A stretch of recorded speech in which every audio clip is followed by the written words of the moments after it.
The shattered vow. Sarah Miller never imagined her life would descend into a scene so devastating, so utterly humiliating, that it would leave an indelible mark on her soul. She had rehearsed this moment countless times in her head, composed, delivering the news calmly, prepared for surprise, perhaps even discomfort. But nothing had prepared her for the reaction she received. She stood in the elegant glass and steel office of Brightstone Investments, her fingers nervously clutching the small ultrasound photo in her pocket. The morning sun streamed through the panoramic windows behind the imposing mahogany desk, where David Coleman sat in his characteristic custom-made navy suit, flipping through financial reports as if nothing in the world could faze him. Her heart pounded as she cleared her throat, barely able to find her voice. "David," she began, her voice trembling in a way she hadn't anticipated. "I'm pregnant." The words hung in the air like thunder, sudden and sharp, cutting through the room's calm stillness. He didn't look up at first. When he finally did, his piercing blue eyes met hers, but they held no warmth, no surprise, no joy, only calculation. Seconds stretched into silence until he leaned back in his chair, clasped his hands, and said almost lazily, "I will never marry you." No emotion, no questions, just that. Cold, dismissive, definitive. Sarah felt the air leave her lungs. The man she thought she knew, the man she had loved despite every red flag and every warning from her own instincts, was gone. Or perhaps he had never truly existed. Her lips parted slightly, but no words came out. There was nothing to say. Her mind raced, searching for logic, a reason, some vestige of the man who once whispered she meant more to him than any business or title. Instead, she was looking at someone entirely different, someone indifferent, impenetrable, and ruthlessly distant. He didn't ask whose it was. He didn't ask how far along she was. He didn't ask if she was okay. He simply stood up, adjusted his jacket cuffs, and said, "This conversation is over." She wanted to scream, to cry, to demand acknowledgement, but something deep within her, something deeper than pride, kept her motionless. She nodded once, turned, and walked out of the office with her back straight, her hands clenched tightly at her sides. As the elevator doors closed behind her, her vision blurred with tears, but her face remained serene. She knew in that moment that she was utterly alone, yet she also knew she would survive.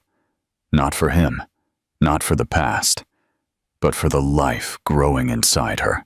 The days that followed were a blur of silence, cold rain, and crushing reality. Sarah packed her belongings and left London without telling anyone. The lease for her apartment was in David's company name. She couldn't bear the thought of staying there another night, breathing the same air that had once smelled like home, but now only reeked of betrayal. She moved to a small town 2 hours away, the same one where she had grown up, quiet and detached from the chaos of the corporate world. She hadn't been there in years, but the streets felt familiar enough for her to feel like she could at least breathe again. She rented a modest one-bedroom apartment above an old bookstore and began working remotely, taking on small freelance design projects at night while morning sickness ravaged her body. Each day was harder than the last. There were no calls from David, no attempts to find her, no messages asking if she was okay. The rejection hurt more than she allowed herself to admit. She cried most nights alone in her narrow bed, clutching the ultrasound photo to her chest as her belly slowly began to swell. The loneliness was suffocating, yet she pressed on. She attended all her doctor's appointments alone, checked off prenatal vitamin lists, and tried to eat as best she could. Her heart ached, not only from the absence of love, but also from the overwhelming pressure of doing this alone. She had no family to lean on. Her mother had passed away 2 years prior after a long battle with cancer, and her father had been absent since she was a child. There was no one but her, and the two tiny lives silently forming within her. In her second trimester, the doctor confirmed she was having twins. She had smiled when she saw them clearly on the screen, two tiny profiles, little arms moving independently, two separate heartbeats, strong and fast. It was a brief moment of hope in an otherwise gray existence. She left that appointment clutching the printed ultrasound photos tightly, tears streaming down her cheeks. Not from fear this time, but from something closer to awe. Whatever happened, she had them, and that had to be enough. As the weeks turned into months, her body grew heavier and more tired. She still worked long hours because medical bills quickly accumulated, and insurance barely covered the essentials. Some nights, she fell asleep with her laptop open beside her, her entire body aching, but she refused to give in. She kept a notebook on her nightstand where she wrote letters to her daughters. She didn't know their names yet, but she wrote to them as if they were already here, as if they could hear her voice in the silence. She wouldn't let herself think about David. When his name entered her mind, she pushed it away.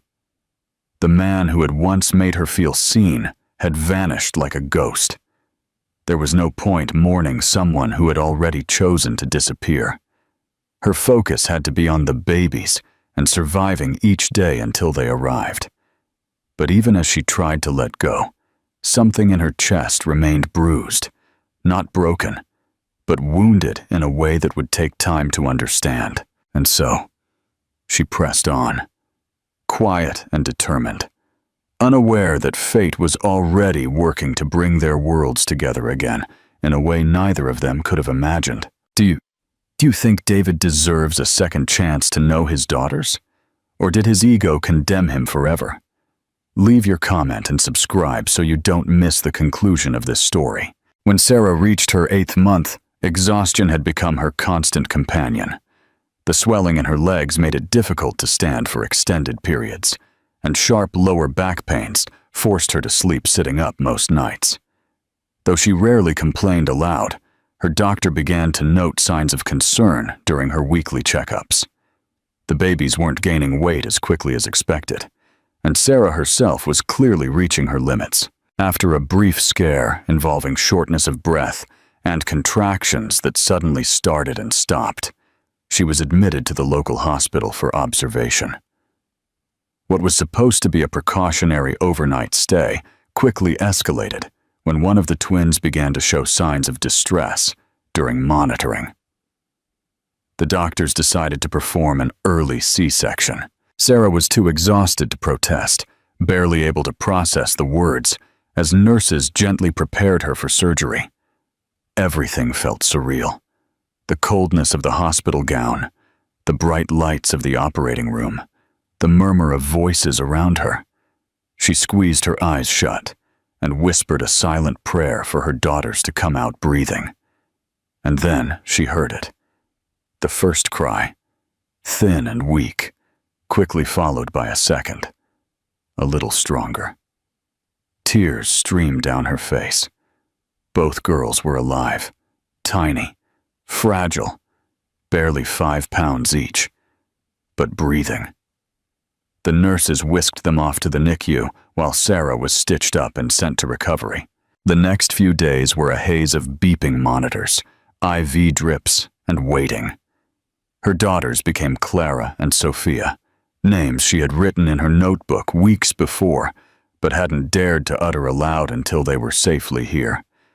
She could only visit them for brief periods at first, sitting beside their incubators, speaking to them in hushed, tearful tones. They looked so tiny, their little faces almost swallowed by the small hats and blankets meant to keep their body temperatures stable. It hurt to leave them each night and return to her hospital bed alone, but she knew they were in good hands. Still, the ache of not being able to hold them freely, of not being able to take them home, weighed heavily on her spirit. Doctors informed her that due to the baby's prematurity and her own post-operative weakness, They would remain in the hospital for at least another month, possibly longer. That time stretched to 2 months, then 3. Sarah's savings dwindled rapidly, yet she refused to show her panic. She pumped breast milk regularly, sat by their side as much as she was allowed, and used her free hours in the hospital room to work online design projects on her old laptop. It was lonely, painfully lonely, and the mental strain was beginning to crack her resolve. She hadn't had visitors in weeks. The nurses were kind but busy. Her body was healing, but her heart felt paused, caught between survival and the life she wanted to build. Then, one afternoon, everything changed. David arrived at the hospital, utterly oblivious to who was there. He wasn't visiting for personal reasons. One of his key business partners had been in a minor car accident and was admitted for observation. David, ever the loyal leader of his empire, thought it would be good to stop by and see the man in person. But between illegible signage and a distracted receptionist, he took the wrong elevator and ended up on the pediatric floor instead of general care. As he walked down the brightly lit corridor, confused, he caught a glimpse of something, someone, that made him stop dead in his tracks. At first, he wasn't sure. A woman in hospital pajamas, her hair in a messy bun, stood by a double stroller, expertly adjusting a bottle. Her back was to him, but something in her posture, the curve of her shoulders, felt familiar. She turned slightly, and the light caught her face. It was Sarah. David stood there, stunned. He felt as if the air had been knocked out of him. She hadn't seen him yet. She was humming softly, rocking the stroller. Then she looked up, and their eyes met. The world seemed to stop for both of them. Her face paled. He took an uncertain step forward. Neither said a word. And then, slowly, his gaze dropped to the 2 babies sleeping side by side in the stroller. Both had delicate dark hair, and when one stirred and opened her surprisingly blue, familiar eyes, his stomach lurched. The realization hit him like a wave. These were his daughters, not a rumor, not a suspicion. They were here, the real, living proof of the life he had rejected. Sarah said nothing. She didn't cry or scream. She picked up the bottle, turned her back, and walked calmly into the hospital room. But David couldn't move. His body was rooted to the spot, his heart pounding in his chest. For the first time in years, he didn't know what to do next. David remained standing outside the hospital room door for several minutes, unable to will his legs to move or his mouth to form words. His brain was still trying to grasp what his eyes had seen. 2 tiny girls who resembled him so closely, it was like looking at baby photos of himself. The woman he had once dismissed without a second thought stood just beyond that door, raising his children alone, while he had gone on with his life as if nothing had happened. A nurse walked by and glanced at him with mild concern, but he quickly straightened and knocked twice, softly but firmly. There was a pause. Then the door cracked open. Sarah stood there, quiet but wary, her eyes unreadable. He opened his mouth to speak, but nothing came out. She raised her eyebrows slightly, waiting, then finally stepped aside, motioning him in. The room was small, dimly lit, with a bassinet pushed against the wall and 2 bassinets near the window. One of the girls was sleeping. The other stirred gently, making small noises as she waved her fists in the air. David entered slowly, as if a sudden movement might break the fragile moment. He walked over to the bassinets and stared down at the baby. Her eyes were closed, but her face was a mirror of her mother's. There was no denying it. These were his daughters. "Are they?" he began, his voice barely a whisper. Sarah didn't look at him. She sat on the edge of the bassinet and folded her arms tightly. "Yes," she said simply. They're yours." The words hit him like a punch. He reeled slightly, then pulled up the plastic chair near the bassinet and sat down heavily. The room was silent except for the occasional beep of a nearby monitor and the soft sighs of the sleeping infants. David ran a hand through his hair, looking at the floor, then at her. She looked so different from the last time he'd seen her. Tired, pale, worn, but somehow stronger, more grounded, as if everything he had overlooked before had finally come to light. "Why didn't you tell me?" he finally asked, his tone more bewildered than accusatory. Sarah let out a dry laugh, not cruel, but bitter. "I did. You just didn't care to listen." He opened his mouth to protest, but stopped, because she was right. He had dismissed her, disregarded her, closed the door on any possibility that the pregnancy was real or that it mattered.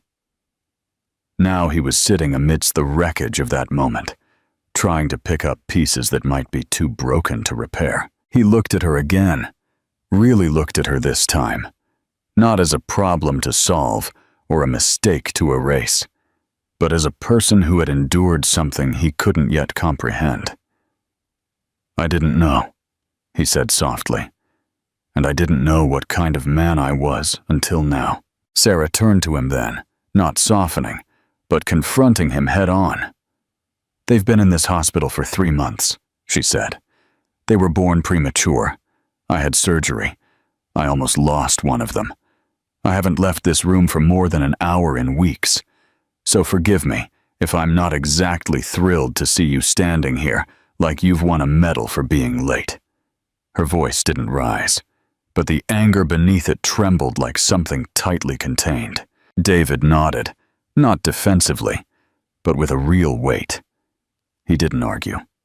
He didn't make excuses. He looked at his daughters, then back at her. "Can I stay?" he asked, "just for a little while." Sarah didn't answer immediately. She looked at her babies, both asleep again, and something shifted in her face. Less fury, more fatigue. She nodded once, then leaned back against the bassinet and closed her eyes. David remained where he was, unmoving, simply sitting in stunned silence. He still didn't know what this meant. He didn't know what would come next. But he understood one thing with utter clarity. This wasn't about pride, ego, or control anymore. This was about showing up. For once in his life, he was willing to start there. David returned the next day, sooner than even he expected. He hadn't slept much the night before. His mind had been an agitated torrent of images and thoughts that wouldn't let him find peace. The sight of those 2 girls, so tiny and delicate, yet so undeniably his, had burrowed into him in a way nothing else ever had. He found himself standing outside the same hospital room door again at 7 a.m., carrying a paper bag with coffee and a small container of oatmeal, unsure if Sarah would accept them, but needing to try. He hesitated before knocking, worried she wouldn't want to see him again after yesterday. But when the door opened, she didn't seem surprised, just glanced at the bag and said, "You're late." It wasn't forgiveness, but it wasn't rejection either. He stepped inside, and she took the coffee without comment. The babies were awake, fussy but quiet, and David instinctively moved towards their bassinets. He stared down at Sophia, who was chewing on her fist, her tiny brows furrowed as if in deep concentration. Sarah watched him carefully, but didn't interfere. She noticed his hesitation when he reached for the bottle, and without speaking, she passed it to him, allowing him to feed Sophia under her silent supervision. His hands were clumsy, but he was careful. Sophia took the bottle, and David looked at her in awe as her tiny lips latched on. Something in the weight of that moment grounded him in a way no boardroom negotiation ever had. From that day on, David came every morning and stayed until late evening. He brought food, asked questions, read baby books in the waiting room during the girls' naps, and slowly learned to change diapers and swaddle properly. Sarah didn't make it easy for him. She didn't pretend his sudden involvement erased months of absence, but she didn't push him away either. She assigned him tasks, allowed him to take turns holding the girls, and even permitted him to be present during some of the pediatrician's checkups. She remained cool, practical, and utterly focused on the babies, never hinting if she saw a future for the two of them beyond this temporary hospital rhythm. Still, something began to shift.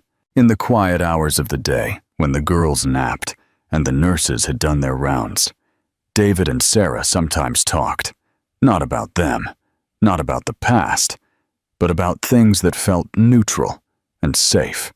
He asked her about the freelance work she'd been doing, and she told him about the small projects she'd taken on, how she'd used her skills to get by. He told her about his company's expansion, but in a softer, more human way, like someone describing a life he wasn't sure mattered anymore. She listened, sometimes nodded, but often remained silent. Yet her silence no longer felt cold. It felt guarded, like someone trying to rebuild a wall that had been torn down. One afternoon, while holding Clara against his chest, the baby fell asleep, and David found himself crying. He didn't weep openly, but his eyes welled up, and he blinked several times to keep the tears from falling.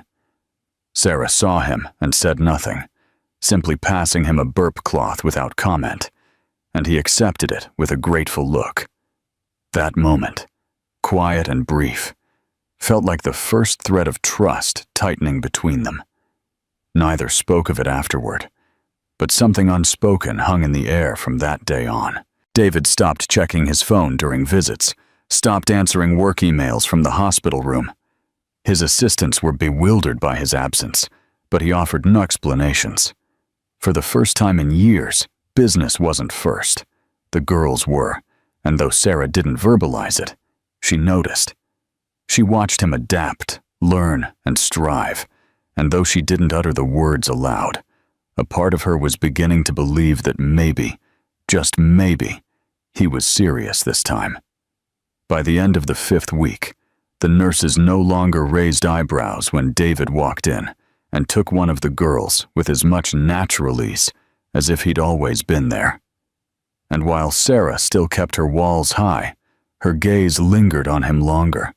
Her tone softened slightly, and when he brought a small stuffed giraffe for Clara and a pacifier with a blue ribbon for Sophia, she didn't scoff. She smiled barely, but it was real.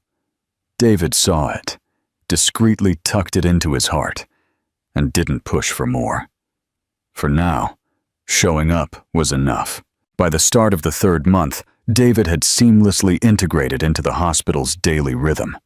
No longer an awkward visitor, but a constant presence. Nurses spoke to him by name, gave him updates on Clara and Sophia without needing to ask who he was. Sarah also noticed the subtle shift, how naturally he moved now, how confidently he handled bottles, how he knew the exact lullaby that helped Clara drift to sleep when she was fussy. He wasn't just trying anymore. He was there, every day, without fail, without excuses. The girls had steadily gained weight and were finally approaching the discharge threshold. Sarah, though relieved, was also quietly terrified. For 3 months, they had existed in this sterile, tiny, yet safe cocoon. She had grown accustomed to the monitors, the nurses, the shared responsibility. The hospital had become the strange bubble where her life had stabilized, where her pain had been put on hold by necessity. But soon she would leave, and then what? Back to a tiny apartment with barely enough room for 1 crib, let alone 2? Back to the grind of working all night while raising 2 infants alone? And now, with David's presence becoming a constant, something her daughters already expected, what if he disappeared again? David seemed to sense her anxiety, though she never voiced it aloud. One afternoon, as Sarah silently folded the girls' hospital clothes, he quietly asked, "Where will you go when they're discharged?" She hesitated, then replied carefully, "To my apartment. It's small, but I've managed." He stared at her for a long moment, not with pity, but with something more complex: admiration, guilt, hesitation. "You shouldn't have had to manage alone," he said. Sarah didn't respond. The silence between them was thick with all that remained unsaid. The next morning he arrived with more than just coffee. He handed her an envelope. Inside was a printed lease for a small house a few blocks from her current apartment, with 2 bedrooms, a garden, and an already furnished nursery. Sarah looked at him in disbelief. "I don't want you to think this is some grand gesture," he said. "You don't owe me anything. It's just a place, a safer, easier place for them." She didn't respond immediately. Her first instinct was to refuse, to protect her independence, her pride. But then she looked at Sophia, who had just tried to roll over, and Clara, who had finally gained enough strength to cry loudly when she wanted to be held. Sarah's pride was no more important than their well-being. Still, she kept her voice steady. "You're not buying us," she said. David nodded. "I know. It's not that." Later that night, as the babies slept, Sarah found herself standing by the window, arms crossed, watching the streetlights flicker below. David read silently on the sofa, one hand resting near Clara's bassinet. He didn't talk much anymore unless she initiated conversation. She appreciated that. It gave her space. Still, tonight felt heavier than usual. "Why did you really come back that day?" she asked suddenly. He didn't look up at first. Then he closed his book and said, "Because I got lost on the wrong floor. And then I saw you, and I realized everything I'd spent my life chasing meant nothing compared to what I'd thrown away." His honesty stunned her, not because of what he said, but how he said it. Quietly, without drama, without expectation. It wasn't a performance, it was simply the truth. She didn't reply, but she didn't turn away either. She stood by the window a little longer, and when she finally sat down, she did so beside him. The gap between them was still wide, but not as wide as it had been. The following week, the doctors finally gave the official all clear. Clara and Sophia were ready to go home. David was in the room when the announcement came, and Sarah saw him blink rapidly as if holding back tears. Discharge papers were signed, car seats were brought in, and tiny outfits were chosen. David carried the bags. Sarah carried Sophia. A nurse carried Clara towards the waiting hallway. For the first time in months, they walked out of the hospital into the open air, the evening light casting soft shadows on the pavement.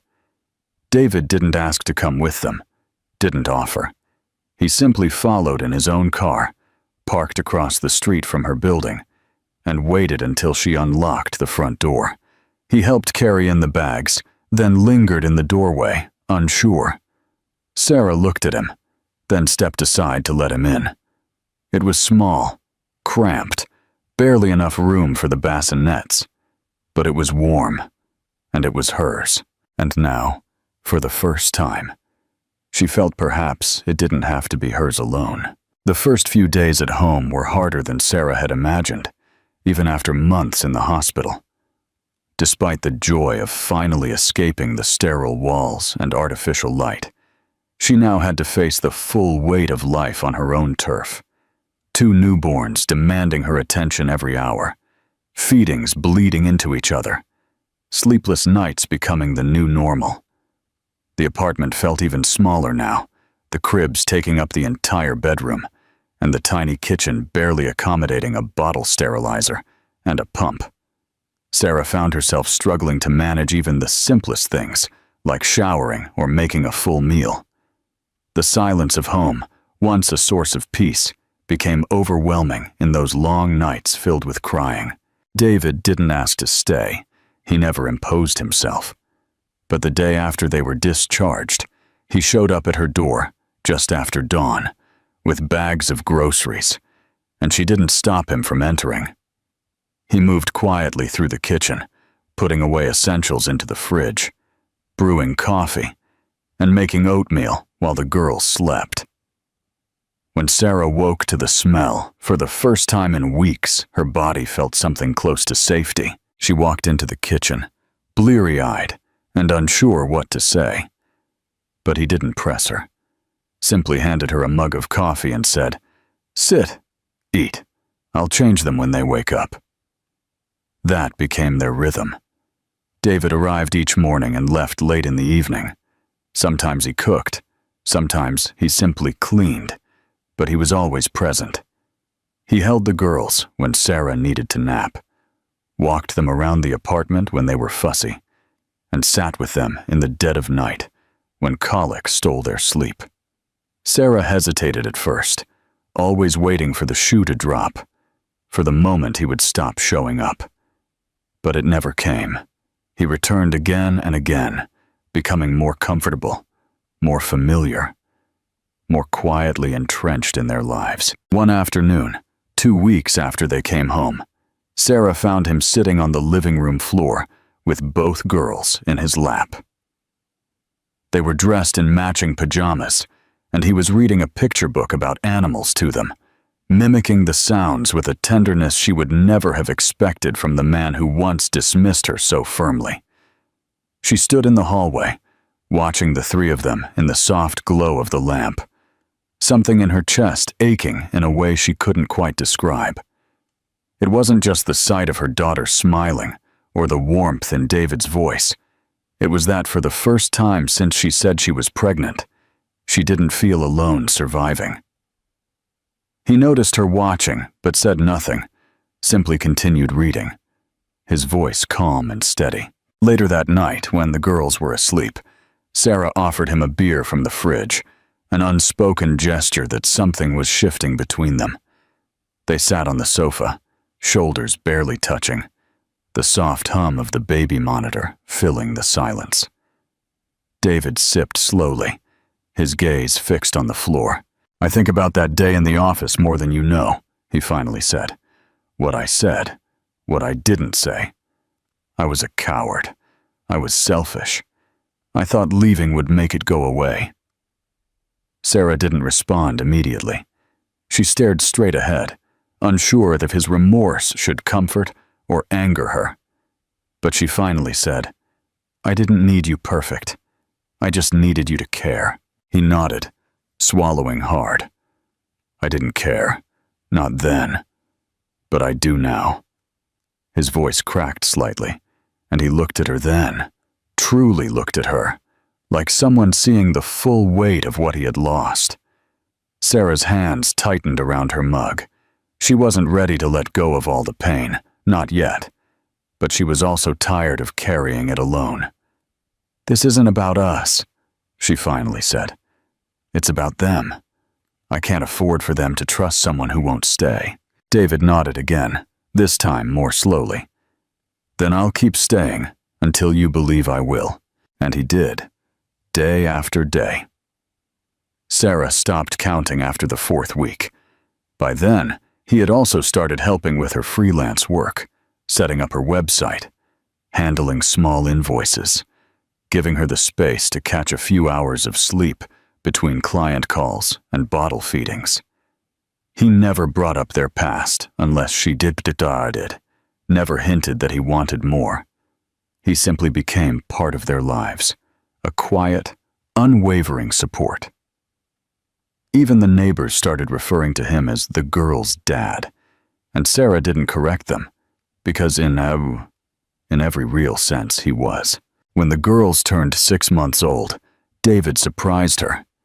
He had printed all the photos she'd taken over the past few months, the first baths, the first smiles, the sleepy cuddles, and organized them into a handmade scrapbook, leaving the last page blank.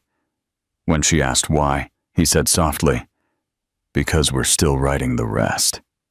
Sarah looked at the empty page for a long moment before closing the book and whispering, "Let's hope the story is worth finishing." David leaned across the sofa and touched her hand. She didn't pull away. In that quiet moment, there was no forgiveness expressed, no declarations of love or dramatic promises, just presence, just choice. And for now, that was more than enough. The night before Clara and Sophia's first birthday, Sarah found herself alone in the living room, surrounded by balloons she hadn't yet hung and cupcakes she hadn't frosted.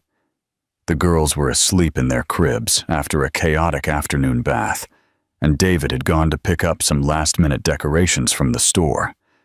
The apartment, though still small, now felt different, filled with warmth and history, marked by the steady hum of the life that had been painstakingly and beautifully built over the past year.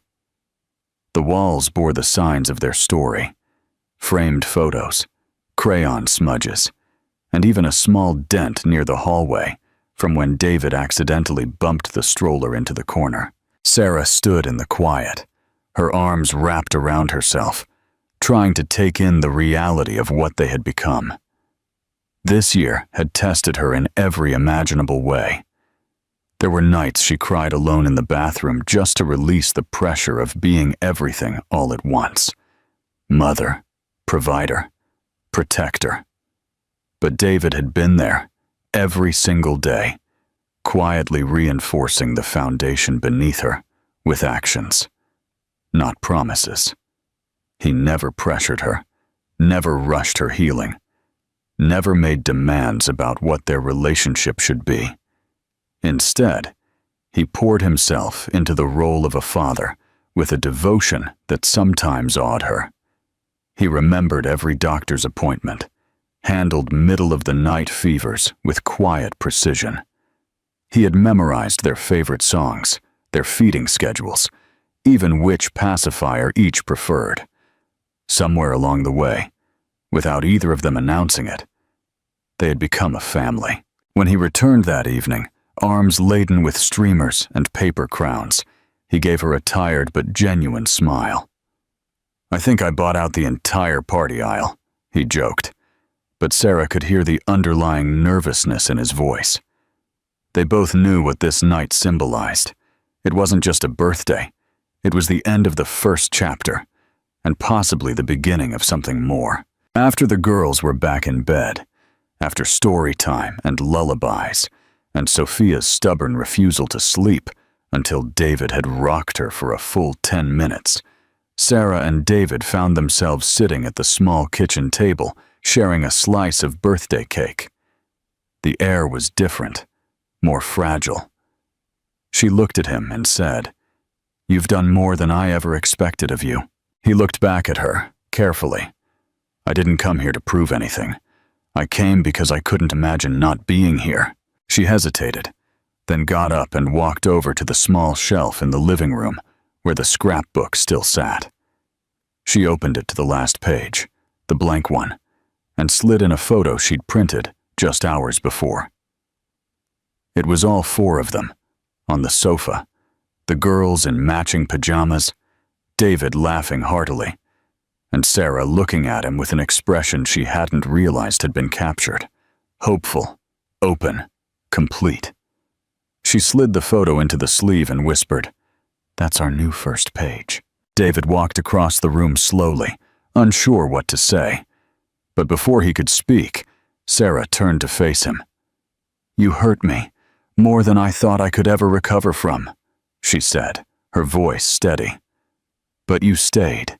You stayed through every hard night, every diaper, every fever, every fight. You showed me who you could be, and that version of you I love." It wasn't a dramatic kiss or an overwhelming hug. He simply stepped forward and took her hand. His fingers trembled. "Then let me be that man, forever. For you, for them." And this time, she didn't hesitate. She nodded, and for the first time in a long time, she allowed herself to lean into him, not because she needed saving, but because she finally believed she didn't have to carry it all alone.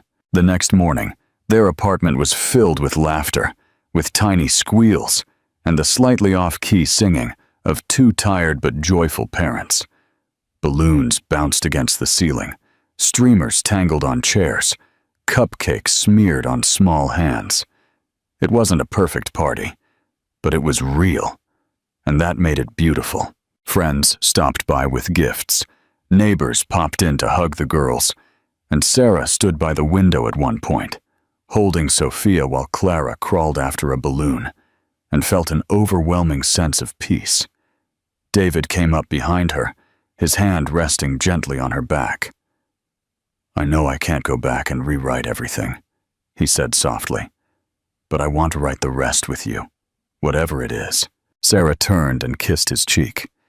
"Then let's keep turning the page, together." And in that crowded, joyful, chaotic room, they did just that. No grand promises, no perfect ending, just love in its truest, most patient form. The unspoken redemption, a lesson in enduring love. This story doesn't conclude with a dramatic twist, but with something far more powerful, a quiet redemption. What makes the ending satisfying isn't just that David changes, it's that he earns his way back into the lives he once abandoned, not through apologies, but through presence, effort, and time. Sarah doesn't forgive easily, and she shouldn't.